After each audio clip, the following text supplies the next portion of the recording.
a mais um episódio do podcast da Icrotec. Eu sou a Jéssica Pierre e eu vou estar com vocês nesse episódio muito especial, um tema muito bacana que a gente escolheu por conta do dia 2 de abril, né, que foi um dia criado pela ONU, que é o Dia Mundial da Conscientização do Autismo. E hoje nós trouxemos convidadas muito especiais para falar com vocês sobre esse tema, que é a Tabata Cristine, que é do nosso departamento de marketing, e a Ariadne Lisboa, que é do nosso departamento de RH aqui da Icrotec.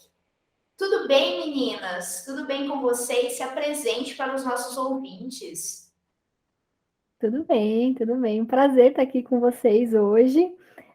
Bom, meu nome é Tabata, como já foi falado, né? Eu sou do marketing da Ícaro, trabalho como designer gráfico e sou autista, sou TDAH também, tenho superdotação e altas habilidades em algumas áreas.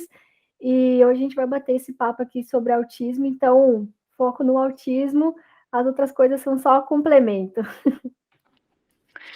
Ah, legal, gente. Eu sou a Ariadne Lisboa, como a Jéssica já falou aqui também, né? Mais conhecida como Ari ou Ari, dependendo de quem tá me chamando também.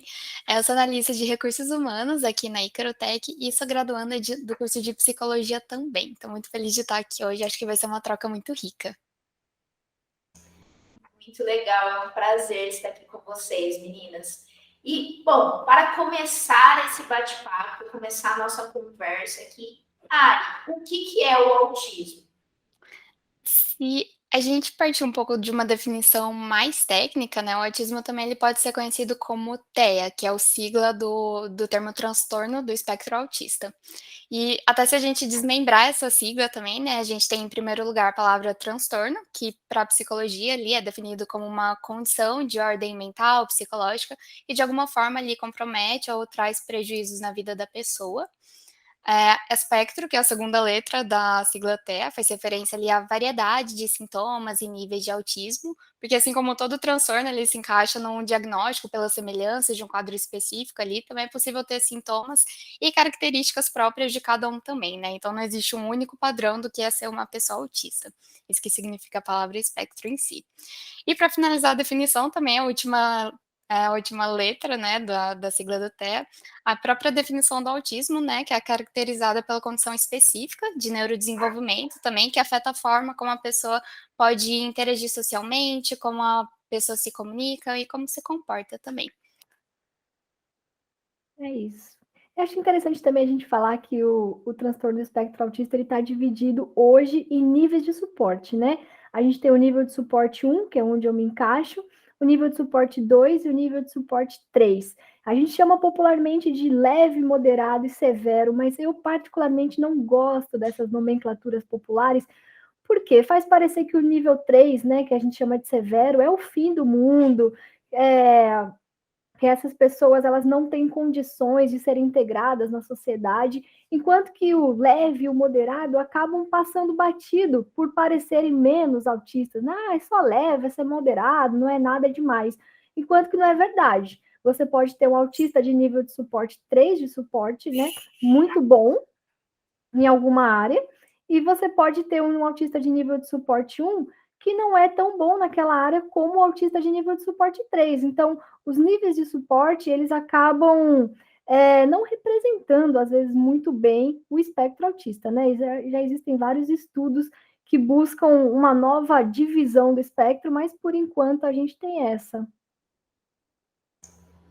Bem legal. Legal saber que tem essa diferença, né, dos níveis e em relação a essa nomenclatura que faz toda a diferença, né? Bem bacana, Tabata. E aproveitando, quais são os mitos que nós vemos sobre o autismo? A gente tem alguns mitos, né? Tem muita gente que acredita que todo autista é um gênio, tem pessoas que acreditam que os autistas não são pessoas inteligentes, tem pessoas que acreditam que todo autista odeia barulho, ou então que todo autista odeia abraços, que todo autista não tem condições de ser integrado ao mercado de trabalho, não tem condições de fazer uma faculdade, o que não é verdade, né? Acaba sendo preconceito, uma visão estereotipada do que é o autismo, muitas vezes causado pela mídia até, né? Que retrata os autistas dessa forma, mas não é verdade. Tem muitos autistas que não têm problemas com barulho, tem muitos autistas que gostam muito de abraços, tem autistas que têm sim a superdotação e altas habilidades, mas isso representa 5%. Então, em via de regra, os autistas eles têm uma capacidade cognitiva dentro dos padrões, não é todo autista é um gênio, ou todo autista tem déficits cognitivos, isso não é uma verdade. Então, a gente tem alguns mitos, não sei se a Ari quer complementar com alguma informação. Toda a questão do mito, assim, envolve uma visão cultural também, né? Igual você estava falando, né, Tabata, da questão do estereótipo, como as pessoas são vistas, assim, também, que leva muito à questão do preconceito também, né? Como as pessoas são vistas, assim, as pessoas autistas, né? Então sempre tem um quadradinho, assim, falando, olha, a pessoa autista é isso, isso, isso, mas até na própria sigla também do TEA que a gente estava falando, né? É um espectro, né? Então as pessoas são diferentes, então não dá para colocar tudo numa caixinha só e falar que é só aquilo, tudo mais. É uma diversidade muito grande, não dá para definir, ter um preconceito dessa forma, assim, também, quando quer de uma maneira, de outra, assim, também. Acho que, de forma geral, é isso.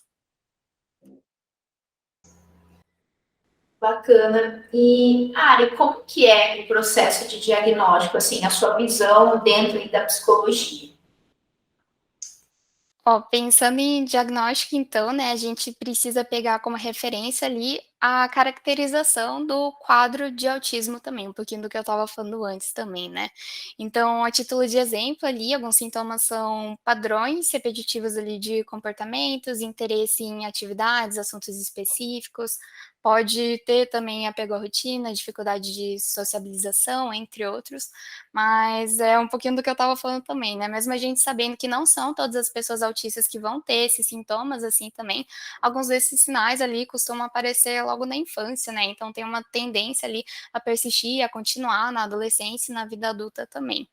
E assim como todo transtorno, também não existe uma causa específica para o desenvolvimento do TEA, né? Então é só através de uma análise médica, uma análise clínica, que é possível ali chegar num diagnóstico, né? Já que não existe um exame específico ali que confirma o autismo ou não, né? E essa análise ali é feita através de uma observação de possíveis sintomas, igual eu estava falando, né, nos mais diversos ambientes ali. Então, em casa, na escola, com a família também, são muitos os aspectos que precisam ser observados ali também para a gente chegar num diagnóstico propriamente dito, né? E é exatamente por isso que o profissional precisa ser qualificado para não dar um diagnóstico incorreto e trazer sofrimento para a vida da pessoa, né? Então, precisa ter essa contextualização nesse sentido.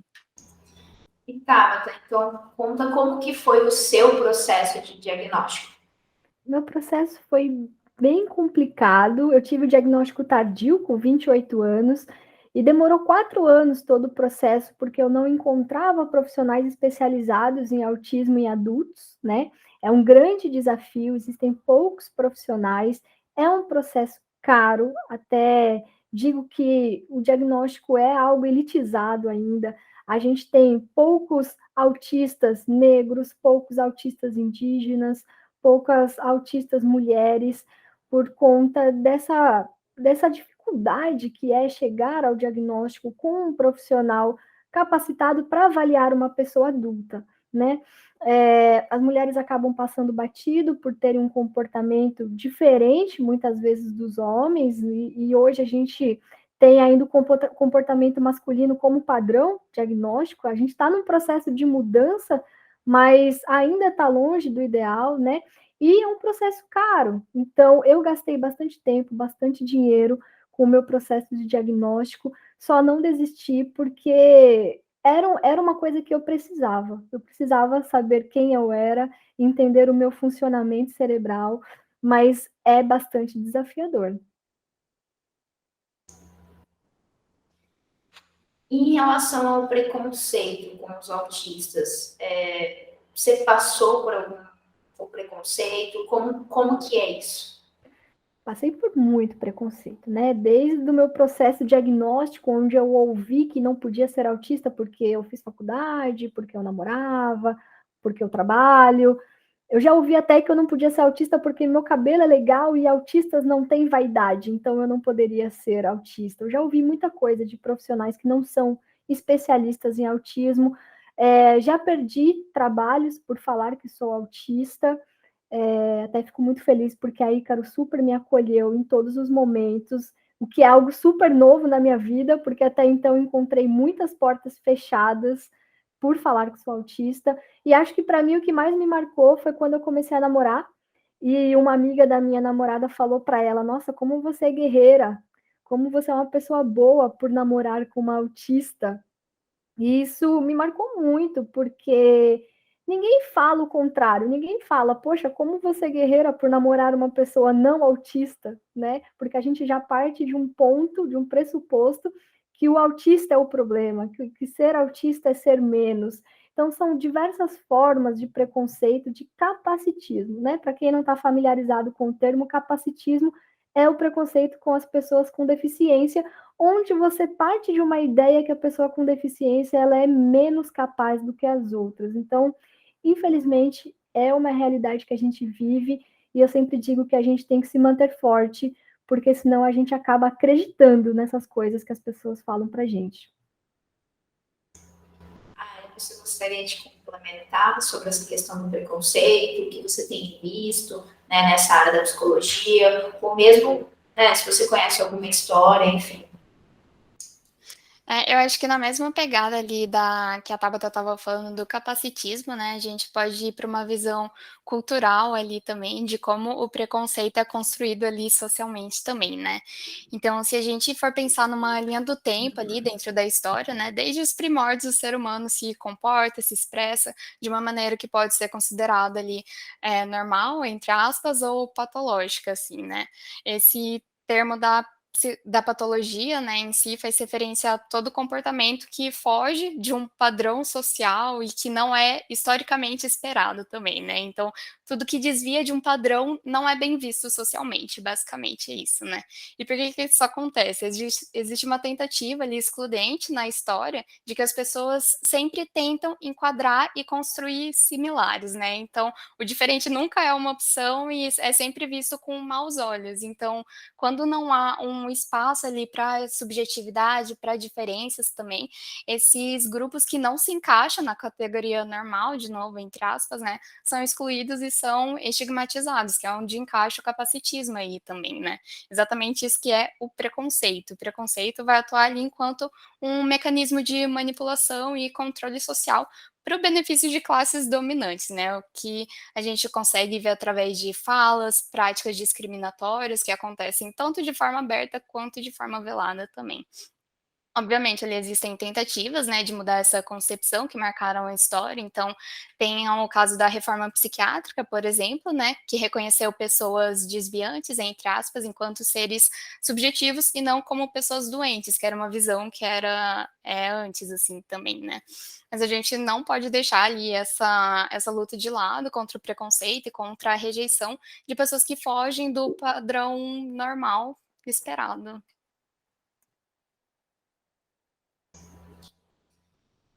Bom, tá, eu vi que você comentou, né, sobre essa questão, tipo, as pessoas têm essa impressão, tipo, autista não...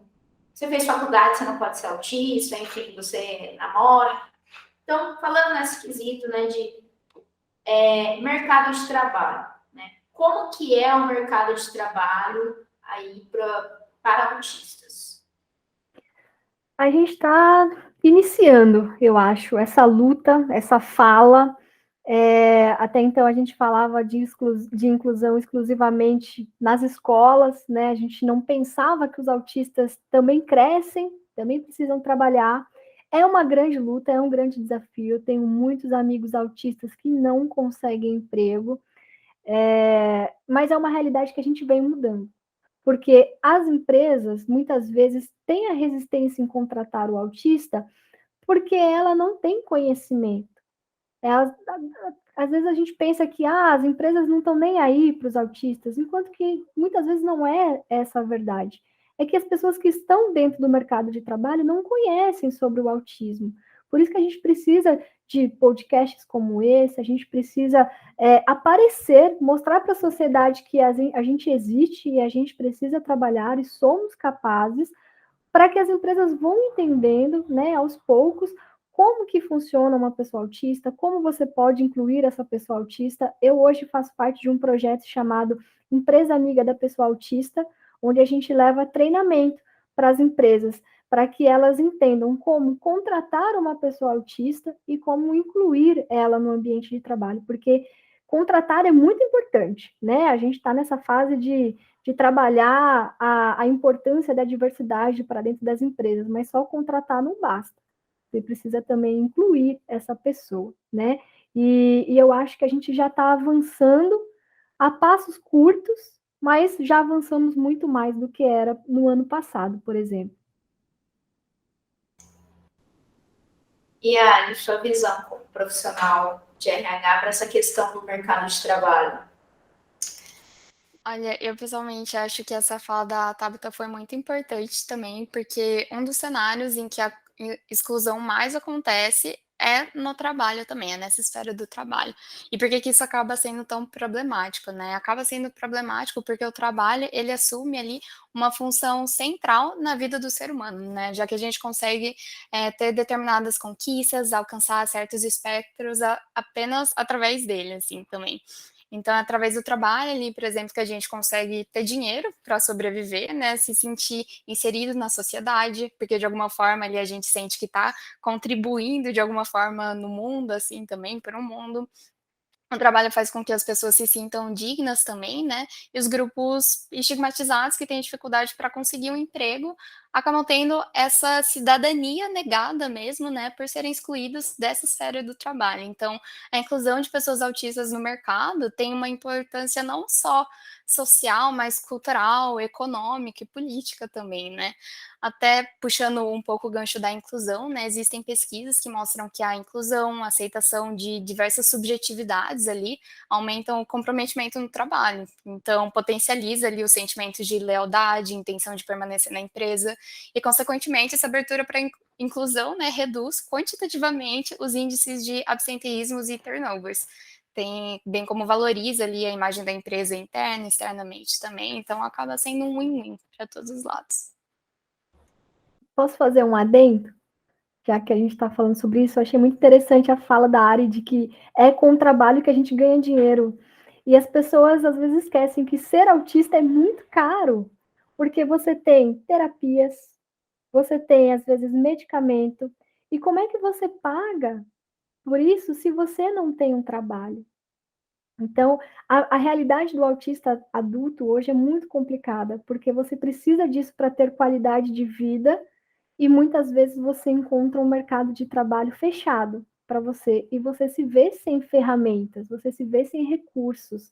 Então, a gente precisa falar sobre a inclusão no mercado de trabalho, porque é uma questão de vida mesmo. Porque como é que você vive numa sociedade sem ter condições de se manter, de ter uma qualidade de vida mesmo, né? Então, é uma questão de saúde a inclusão dos autistas no mercado de trabalho. Aproveitando que o tema é inclusão, né? Não só no mercado de trabalho, mas como é a inclusão na sociedade em geral. Digamos que a gente ainda está um pouco longe do ideal, né? A gente começou a falar de inclusão tem pouco tempo, principalmente a inclusão das pessoas autistas, né? Até pouco tempo a gente não tinha direito à vaga preferencial, até pouco tempo autismo não era considerado uma deficiência. São avanços que a gente teve nos últimos anos, mas a gente precisa de mais. A gente precisa de uma inclusão de verdade. Hoje falamos bastante, entre aspas, sobre inclusão nas escolas.